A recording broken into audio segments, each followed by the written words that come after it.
Hi candidates, welcome to another session of Manifested Online Classes. My name is Joseph Kimani, your lecturer for Advanced Financial Reporting and Analysis. So in this session, I want us to start on topic number 3.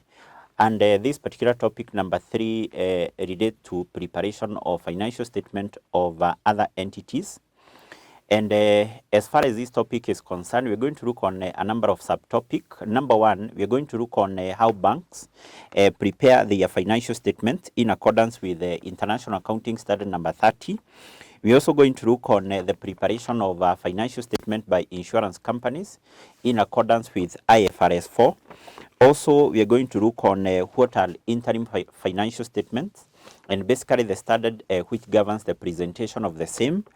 Then from there, we are going to look on financial statement in hyperinflation economy, including the presentation of the same.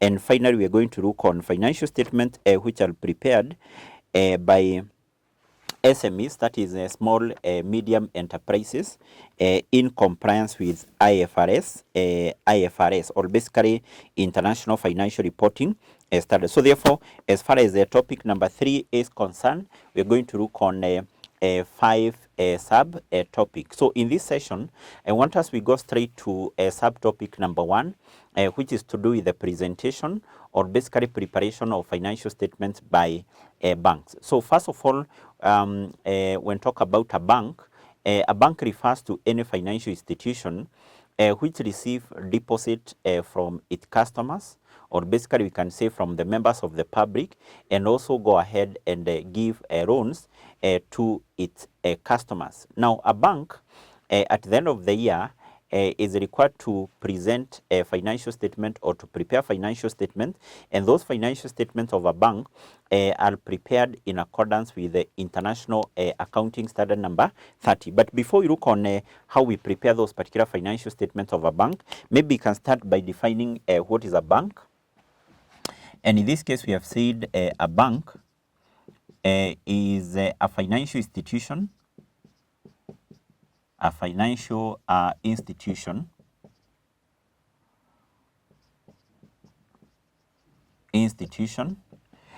which receives deposits from its customers,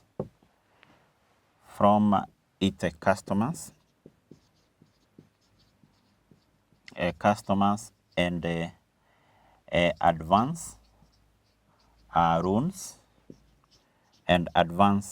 loans equally to its customers and maybe the other entities. So in this case, what you have said is that banks at the end of the year, they are required to present a financial statement, and those financial statements, you have said, are presented in accordance with what? IS 30. So, meaning that what IS 30 does is basically to prescribe the rules and also the procedures to be used by the bank when preparing their financial statement. And also, IS 30 has outlined the disclosure requirement for banks. So basically what that means is that other than banks preparing financial statements at the end of the year, banks are also required to disclose some other information. When talk about this other information to be disclosed by the bank, we are talking of the other information of the bank and which is not captured in the financial statement. So therefore you can say IAS 30,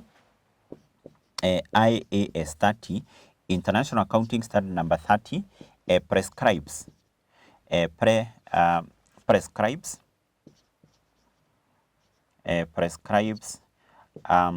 rules for presenting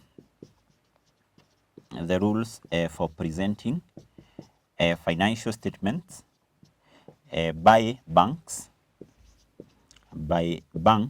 and similar institutions and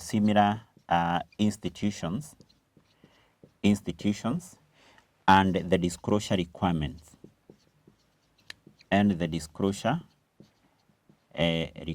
So mean that in terms of how banks should present their financial statements, how banks present or basically prepare their financial statements, And basically the disclosure requirement, the other information the banks should disclose, that is something which is clearly outlined under this particular standard here, which is called, or which is IS what 30. So in this case, banks are required to prepare two main components of financial statement. Number one, you have the statement of profit or loss, which is also known as the income statement. It can also be referred to as a statement of comprehensive income, and also we have the statement of financial what? Financial position. So therefore, you can say financial statements, statement prepared by the bank, prepared by banks and similar institutions,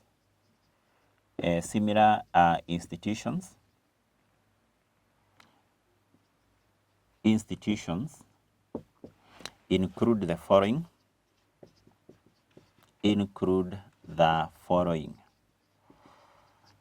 So number one, we have the income statement,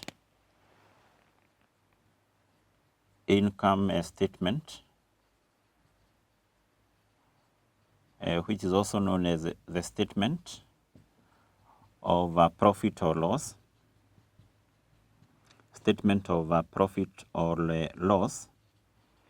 and this is also known as the statement of comprehensive incomes,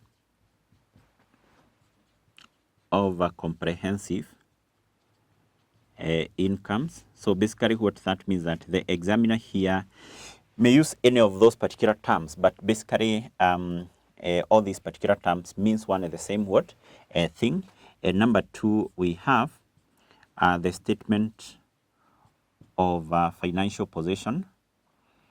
And basically the statement of financial position, this is what was formerly known as the balance sheet, but the current name for that is the statement of financial position. So those are the financial statements which are bank and similar institutions. Similar institutions here, we're talking of institutions such as SACCOs and so on. They should prepare those particular financial statements. Now, what we have said is that other than the banks preparing this financial statement, they also need to disclose certain information. So therefore, before you look on the actual presentation, how these financial statements are prepared, we can also look on what we refer as the disclosure requirement, the other information which banks are expected to disclose. So let's talk of the disclosure requirements.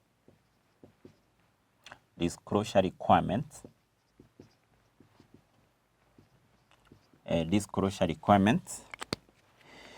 in this case, I've said disclosure requirement refers now to the other information which must be communicated by the banks to their shareholders and equally to the other stakeholders, other than the information which will be included in this particular financial statement. So which are those particular disclosure requirements by the banks? Number one is the issue to do with the assets which have been pledged, securities. So basically what that means that if a bank has borrowed a loan, or even a bank has, for example, issued some debt securities like debentures, like both and so on, in order to raise a capital, and the bank has used some of its asset to secure those particular debt instruments, those particular loans which have been acquired by the bank will need to disclose the information about those particular assets which have been used as a collateral security. So two, the banks are also required to disclose the general banking risks. So those particular risks the bank is likely to face in the future. Number three is that banks are also required to disclose losses arising on what? On loans, and also advances to their customers. Any loss, or basically any loss arising from the loans, and also advances, that information also need to be disclosed by the banks. The banks are also required to disclose specific contingencies. Specific contingencies here, we are talking of maybe some of the liabilities which may arise in the future, a good example of a contingent is whereby, for example, a bank has given a loan to a customer, and maybe a customer has failed to do what? To repay back that loan. So basically, that would be a contingent liability now to the to the bank. The other information which also need to be disclosed by the bank is specific disclosures, disclosures for maturity of assets and liabilities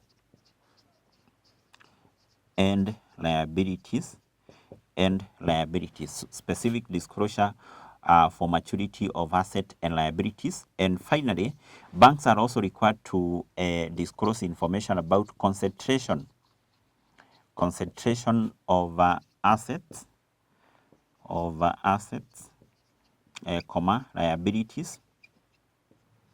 liabilities and of balance sheet items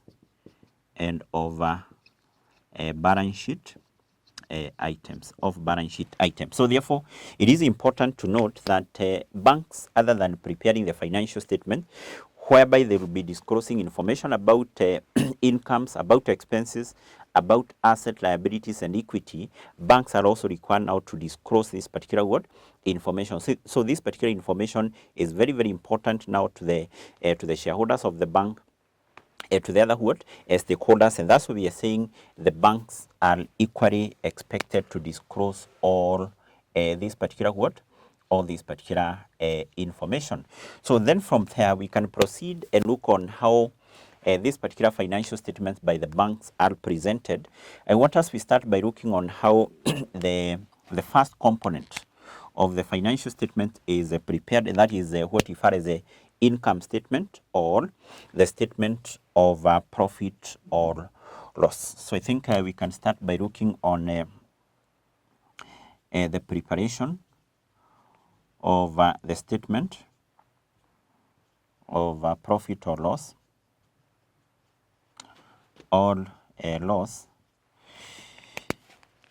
which we have said is also known as the income statement. So generally what we know is that a statement of profit or loss, this one is prepared by a bank for a bank to ascertain its financial performance in a given financial year. So therefore you can say that this is prepared to ascertain the financial performance of a bank. Financial performance of a bank. So how do we how do banks prepare their financial statement of profit or loss in accordance with this particular standard? So we can look on the format of presenting or basically preparing income statement of a bank. So let's look on the format, or basically we have the format here.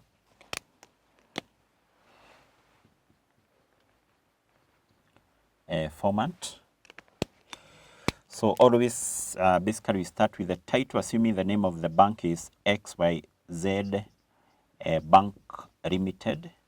So this is a statement of profit or loss,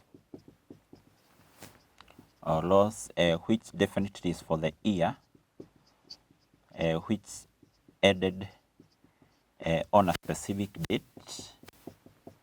So the date include the date, the day, month, and also the year. Now in this case, when preparing the statement of profit or loss of a bank, we just need to have a single column there, and always we start with what we refer as the interest incomes. These interest incomes include interest incomes on, number one, what we refer as the loans and advances to customers. So we know that once a bank give a loan to customers, the bank charge somewhat interest. So we also have the interest income on what we refer as the government securities the government what? Securities. A bank may have invested in government securities like T-bills, T-bonds, and as a result of that, it will be earning some interest what? Interest income. This may also include what we refer as interest income on what? On loans, maybe to to like other banks, loans to like other what? Banks and so on. So we get the total interest income, total interest income, total interest income, incomes, and then to this now we proceed and we record information about the interest expenses. Interest expenses.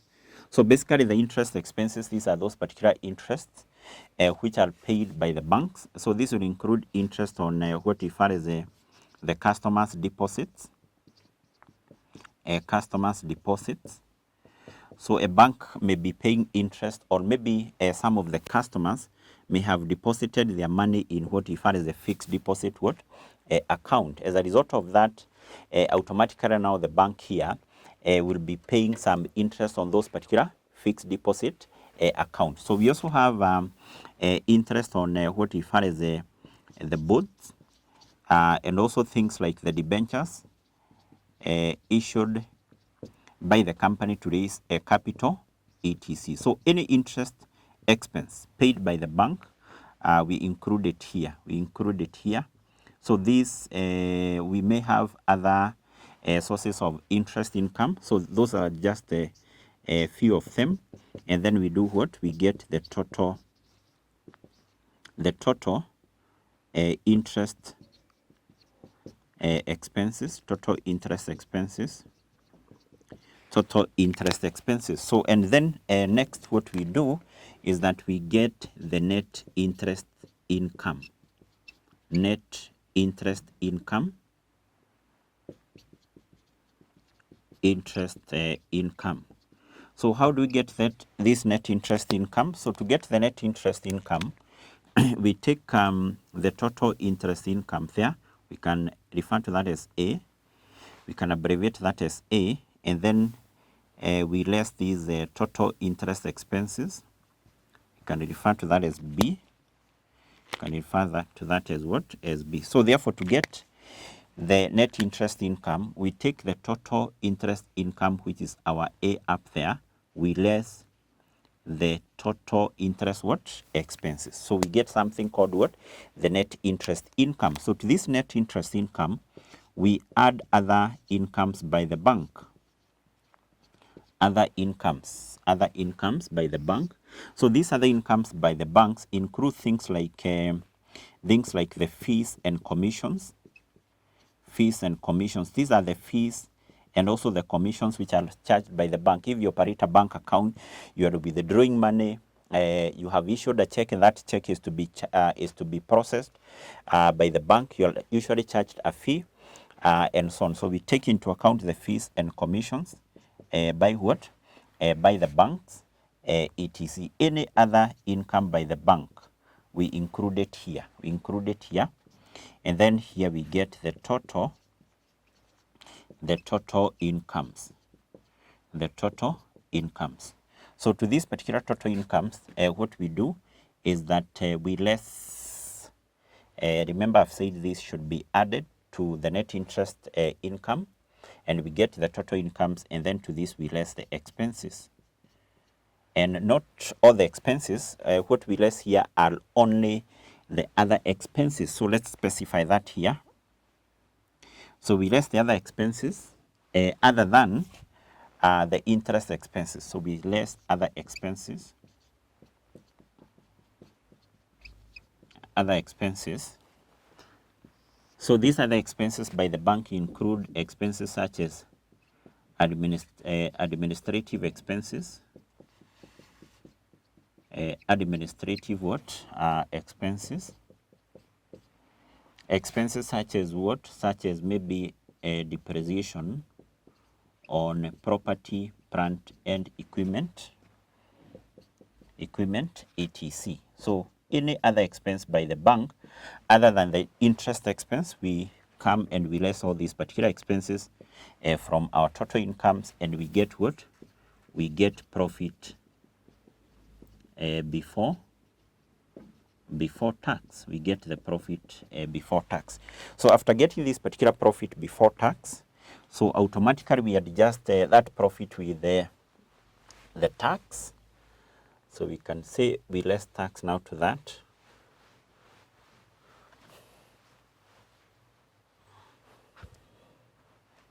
So we less tax, or basically the income tax expense, of which this income tax expense, this comprises of two items of taxes. Number one, the current tax, which we need to less from our profit before tax, and the other component here is the deferred tax expense, or a deferred tax income. A deferred tax expense, we less it from our profit, whereas a deferred tax income, we do what? We add it to the profit before tax. And then what we get here is the profit for the year. The profit for the year. So after getting this particular profit for the year, we proceed and we add other comprehensive incomes. Other comprehensive incomes. And when talk about the other comprehensive incomes, basically you're talking of the other incomes of the bank, the other incomes of the bank, which should not be part of the profit for the year. Other incomes of the bank, which should not be part of the profit for the year. So these include income such as the revaluation gain or loss on property, plant and equipment, that is PP. A revaluation gain, we add it to that profit for the year, whereas a revaluation loss, we do what? We less it. This may also include revaluation gain or loss on financial asset at fair value through other comprehensive income. Again, we add it, a loss, we do what? We less it. And then what we do, we get the total comprehensive incomes. The total comprehensive income. So that's how the income statement, or basically the statement of profit or loss, or the statement of comprehensive income for a bank is presented in accordance with the International Accounting Standard number 30. So then from there, let's proceed and look on how a statement of financial position, a statement of a financial position is prepared, or is basically presented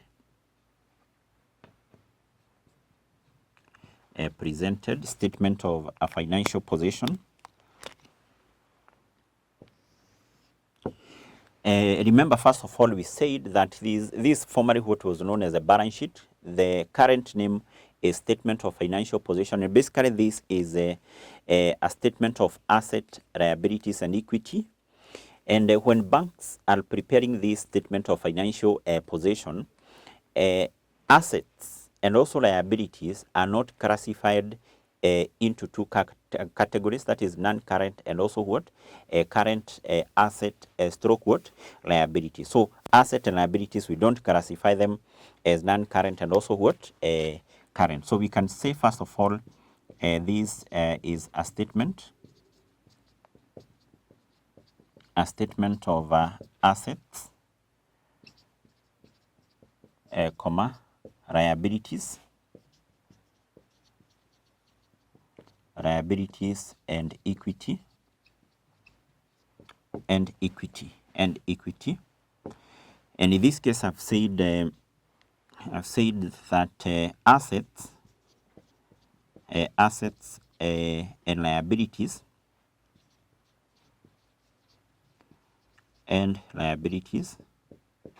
are not classified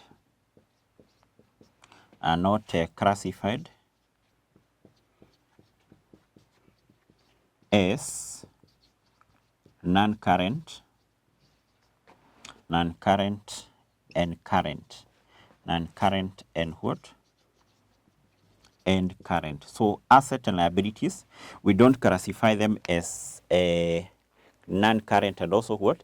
Current. But when recording, for example, the asset, this particular standard here, International Accounting Standard number 30, requires that banks should record asset in liquidity sequence. In liquidity sequence means that banks should always start by recording those particular assets which are cash, or those particular assets which are highly liquid. When talk about assets which are highly liquid, we are talking of those particular assets which can be converted into cash within a short period of time, e.g. investment in government securities, investment, for example, in maybe quoted shares, and so on. So therefore, assets must be recorded in liquidity sequence. The bank start by recording cash, those particular assets which are highly liquid, and then those particular long-term assets like PP, intangible asset, and so on should be recorded as the last word, asset. And then when it comes to recording liabilities, we don't equally